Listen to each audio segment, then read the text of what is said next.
O Supremo Tribunal Federal julga nesta terça-feira um recurso contra o leilão de usinas da CEMIG. O governo do estado e a empresa tentam impedir que a companhia perca o controle de 4 das usinas. Juntas, elas representam 50% da capacidade de geração da CEMIG.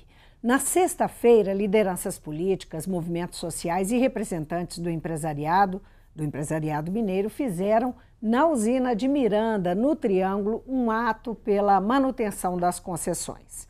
Conversa comigo o deputado Cristiano Silveira, do PT, que participa da frente em defesa da CEMIG. Bem-vindo, deputado. Obrigado, Vivian. Prazer estar aqui de novo, né? Debate importante de hoje. Importante, né? A frente já está aí em atuação há 2 meses, não é? E esse ato, ele vem justamente nesse momento que antecede esse julgamento desse recurso. Estiveram presentes lá também o presidente da Assembleia e o próprio governador Fernando Pimentel. O senhor acredita que Minas vai ser capaz de barrar a realização desse leilão, já que isso, a alegação do governo federal tem a ver com meta fiscal e com recurso de arrecadação que para o governo federal, nesse momento, é tão delicado, tão importante?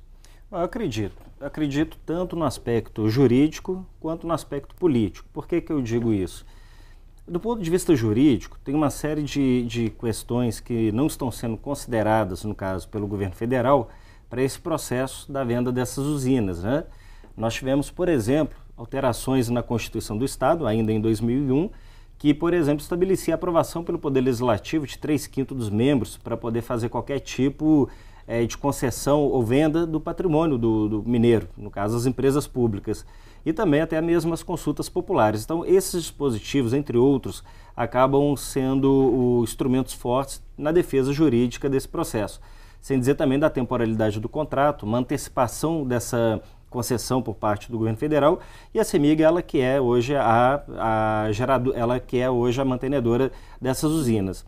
Do ponto de vista político, o ato que você cita, que nós fizemos lá em Miranda, ele foi muito representativo. Olha, nós conseguimos colocar no mesmo evento os movimentos sociais, estava lá presente a CUT, o MST, o Movimento dos Atingidos por Barragem, diversos movimentos sociais, o Levante Popular da Juventude, tivemos a presença, né, dos deputados estaduais, dos deputados federais, do próprio governador, bem lembrado, do presidente da Assembleia, e sem dizer que uma série de parlamentares não estavam presentes, mas são signatários das cartas. 77 deputados hoje na Assembleia já assinaram o manifesto em defesa da CEMIG, 53 deputados federais de Minas estão contra a questão da venda dessas usinas, dessa retirada da CEMIG dessas usinas, e até mesmo o movimento da nossa bancada de Senado. Então, o movimento em defesa da CEMIG, ele é hoje um movimento que ele unifica a classe política do Estado e também os movimentos sociais. Olha, no evento lá em Miranda, Vivian, nós tivemos lá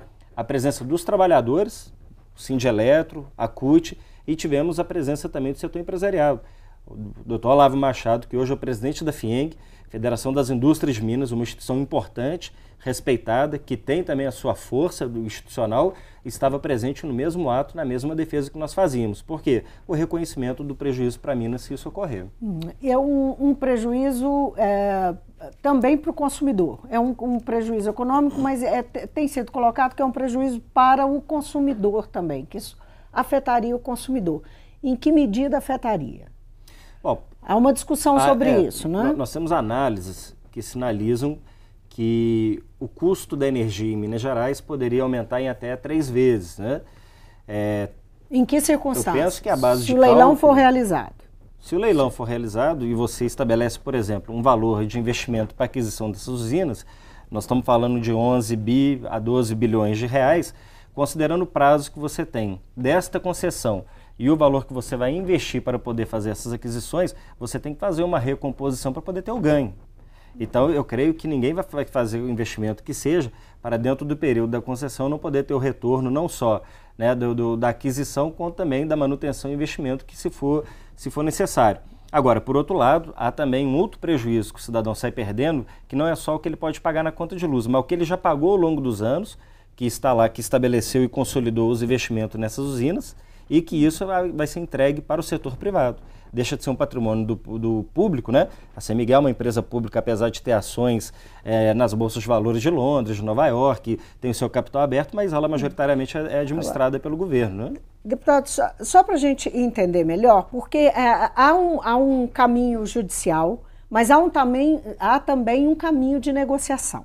Sim. O presidente da CEMIG, Bernardo Alvarenga, faz referência, inclusive, está nos jornais dessa terça-feira, a perspectiva de captação de 11 bi em empréstimos para que a CEMIG possa entrar no leilão e ter algum tipo de vantagem em relação aos outros participantes desse leilão. Com 11 bi, conseguir arrematar de volta as usinas, ficar com as usinas.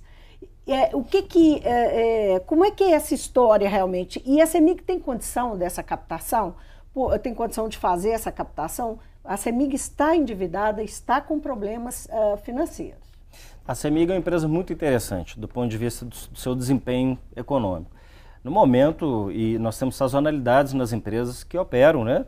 Tanto no setor de energia quanto em outros setores, setor primário, enfim, é natural que haja sazonalidades, mas ela, em via de regra, se você fizer uma análise histórica do desempenho financeiro da CEMIG, é uma empresa muito interessante. É por isso que ela teve, volto a dizer, suas ações ofertadas em bolsas importantes, né? E você sabe que os corretores de valores imobiliários, eles analisam isso antes de permitir que as empresas possam se lançar nesse tipo de mercado. A CEMIG tem também capacidade de poder buscar esse recurso. O que ela precisa é que o governo estabeleça condições razoáveis, vamos chamar assim, e que lhe dê a preferência nessa aquisição. Isso hoje não está acertado ainda, essa não, preferência. A CEMIG teria hoje possibilidade, ela já tem uma capacidade de desembolso de um pouco mais de 2 bilhões, teria que buscar em torno de 9 bilhões e alguma coisa. Eu não acho que é coisa do outro mundo para a CEMIG, até mesmo porque você tem hoje a própria Codemig pode ser uma empresa parceira numa composição de carteira. Outras empresas têm um interesse. Então há a possibilidade de ter um sócio para fazer isso. Exatamente, a CEMIG pode compor um mix para poder ter esse recurso, ou nas condições de pagamento, um prazo mais estendido, né? Ela também teria condição de absorver o impacto dessa aquisição. Então, Mas isso é um acordo que está sendo costurado, ele não está definido. Essa seria uma saída política, né? Volto a dizer, juridicamente há questionamentos sobre o processo de leilão acontecer neste momento, e há questionamentos também de como o processo se dá sem respeitar, sem observar dispositivos legais, como voltei a dizer, estabelecido até na Constituição do Estado.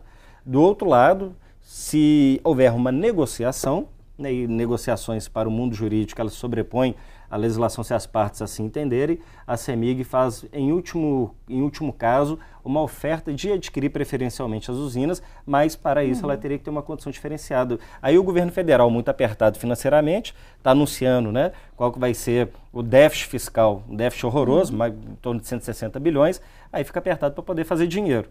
Nesse sentido, a CEMIG as usinas da CEMIG passaram a ser um alvo, né? Agora, só para terminar de esclarecer a questão de aumento para o consumidor. Aí, Bernardo Alvarenga disse que, com base nessa, se conseguir esse acordo, o aumento seria de 3% a 4% só.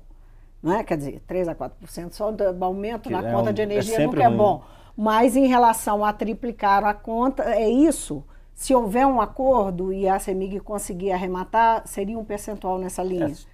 Só para esclarecer, porque isso não ficou muito claro. Talvez a CEMIG precisa fazer uma recomposição, né, do valor do custo da energia no sentido de cumprir com a obrigação da aquisição junto ao governo federal. Agora, isso, pelos cálculos que nós temos lido, seria infinitamente ainda mais vantajoso para o cidadão do que a venda para uma empresa 100% privada. Uma empresa de economia mista, tudo bem, ela tem que dar uma resposta aos acionistas, mas ela majoritariamente que é o caso da CEMIG. Ela é de interesse e função pública. Atende os seus acionistas, mas o sócio majoritário é o governo. Então ela sempre vai estar cumprindo uma função pública. Uma empresa que passa então a ser 100% privada, e nós estamos falando de alguém que passa a operar 50% da capacidade geradora da CEMIG, esse é 100% do lucro. Lucro para seus acionistas, lucro para o mercado, não tem que cumprir função social. A CEMIG cumpre uma série de funções sociais, que vai desde projetos socioambientais até a área cultural, né, sem dizer do retorno que dá aí nos investimentos, manutenção da sua rede. A empresa privada não, aí, meu amigo, só Deus sabe o que pode sair disso, né? Agora, deputado, qual que é a efetividade da pressão? Não é? O senhor falou que os 53 deputados da bancada federal, que tem deputados federais de diversos partidos que são aliados do governo federal, outros que são aliados do governo do estado aqui, né? Mas são 53 deputados. Qual que é o poder de pressão que pode ter, a efetividade dessa pressão sobre o governo federal? E claro que eles não estão sozinhos nisso, tem os deputados estaduais, os deputados aqui da casa e o próprio governo do estado, enfim, e o empresariado de Minas, mas os deputados federais, eles têm uma relação de executivo com legislativo direto e que envolve todos os interesses do governo no legislativo, não é? Enfim, a pergunta é essa. Eles têm condição de fazer pressão? 53? Acredito que sim. É um número significativo, né, de votos dentro do parlamento que interessa a qualquer governo. O governo, por uma série de ações que ele tem adotado, vamos pegar a agenda política deste governo. PEC 55, que é a emenda constitucional 95, congela os gastos por 20 anos. Isso tem desgaste para o parlamentar. Teto de gastos. Teto de gastos. Eles chamam de teto de gastos, que soa bonito, né? Porque o povo acha que o governo é muito gastão, gasta demais, gasta errado. Mas não se trata disso, se trata de congelar investimentos, saúde, educação, segurança, que são os mais pobres que precisam. É novamente o pobre pagando a conta da crise. Mas isso é um debate que a gente pode vir aqui falar uma hora. Depois traz a terceirização. Depois traz a flexibilização da CLT, a reforma trabalhista. Aí agora na agenda, há pouco tempo, tiveram que salvar o Michel Temer da investigação. Vai ficando muito caro e muito desgastoso para o parlamentar entrar numa constante de agenda. Por mais que ele fale assim, não, mas aí o governo me libera alguns cargos, o governo me libera uma emenda parlamentar, mas isso lá na frente, aí a pergunta que o parlamentar faz é o seguinte, isso é suficiente para eu poder superar o desgaste político que eu tive na minha base? Tem parlamentar que está dizendo que já está assim, sem condição nenhuma mais de bancar. Ano que vem é ano de eleição. Para os parlamentares mineiros, todos os parlamentares serão cobrados. Pô, mas o governo foi lá e vendeu o patrimônio do povo mineiro, você não fez nada, você não se posicionou, você não se pronunciou.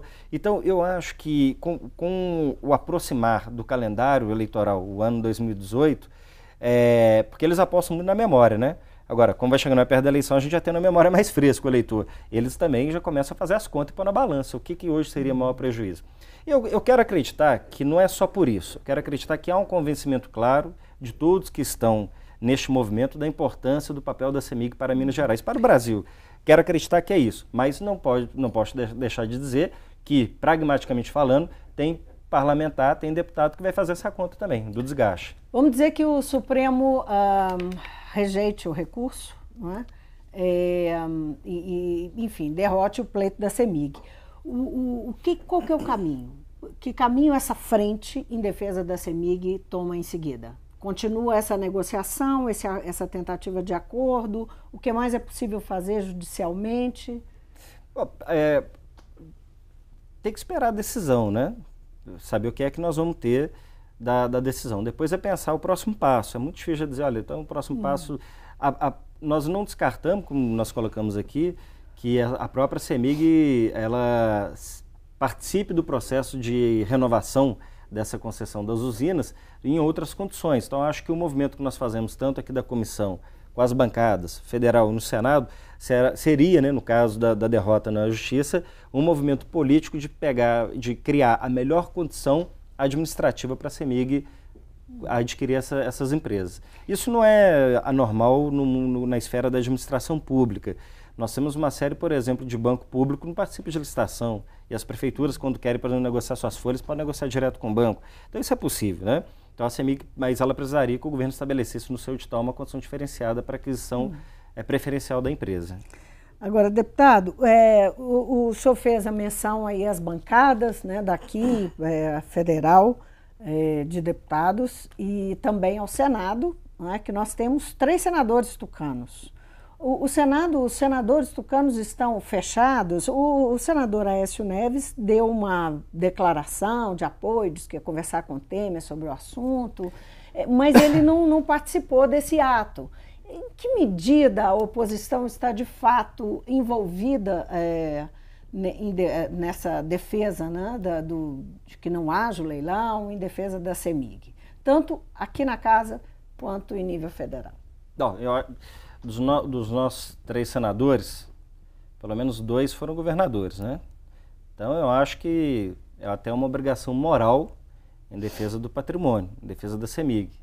Agora nós temos que lembrar que em 2012, né, e os senadores, o senador Aécio Neves governava Minas Gerais, o senador Anastasia foi governador de Minas Gerais.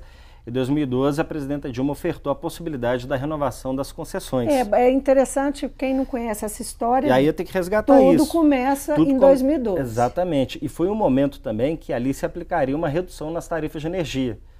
São Paulo, Paraná, Minas Gerais, parece que Mato Grosso, estados que não aderiram... Goiás, correto. Não aderiram a este programa, a este processo então, do governo federal, que, entre outras coisas, garantia ali a renovação dessas concessões. Como Minas não participou, hoje nós estamos com esse imbróglio em curso. Se tivesse participado, assinado na época, o que era bom para o consumidor e também a interesse do Estado, nós não estaríamos passando por isso. Então, acho que eles acabam tendo, inclusive, uma obrigação moral com o povo mineiro, ajudando a impedir que a CEMIG seja entregue, as usinas sejam entregues.